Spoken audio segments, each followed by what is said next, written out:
The 2022 succession battle is slowly shaping up, and the main talk currently dominating the political scene is endorsements that is since causing jittery amongst the political class and their support base. Reports that a new coalition comprising of Musalia Mudavadi, Moses Wetangula, Kalonzo Musyoka and Baringo Senator Gideon Moi is being fronted by allies of President Uhuru Kenyatta as a possible replacement for President Uhuru Kenyatta are said to be the biggest concern amongst members of the Orange Democratic Movement who are banking on Uhuru Kenyatta's endorsement for the presidency.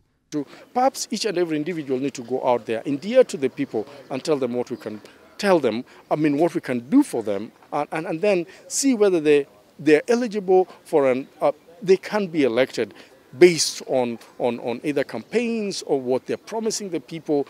Begging the question on why incumbent presidents would be keen on endorsing a candidate before exiting. One of the considerations is how they're going to leave that office. Number two is to protect their interest, meaning their wealth, if they have accumulated wealth. And the last thing is also that those people who are close to them, especially members of their families, are also protected. Kenya has only come face to face with a presidential candidature endorsement just once when the retired president, the late Daniel Toroitich arap Moi, backed Uhuru Kenyatta, an endorsement that would receive a beating from Kenyans in the 2002 elections that saw Mwai Kibaki, who received a backing from Raila Odinga, emerged victorious. It can be politically argued that it's from that endorsement that President Uhuru Kenyatta eventually captured the presidency.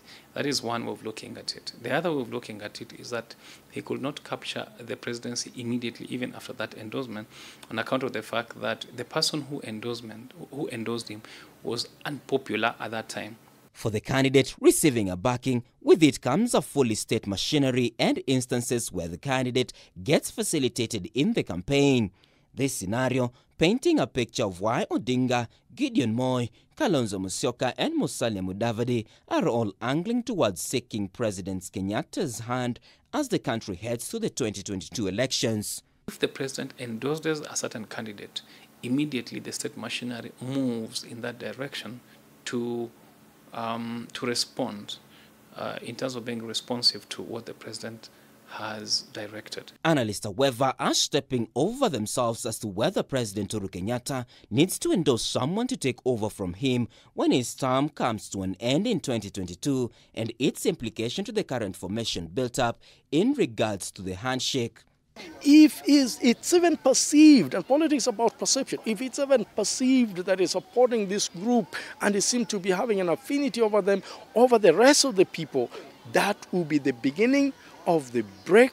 He doesn't have a choice because overtly or covertly he must endorse some people on account of the following. One is that if he is to protect his legacy, somebody has to stand in for him to protect that legacy and let it remain or stick out. The debate is set to continue as President Kenyatta heads to retirement, and Kenyans will begin the search for his replacement come 2022, with the big question remaining whether President Kenyatta's endorsement, should he name one, will be Kenya's first endorsed candidate publicly by the incumbent to ascend to power.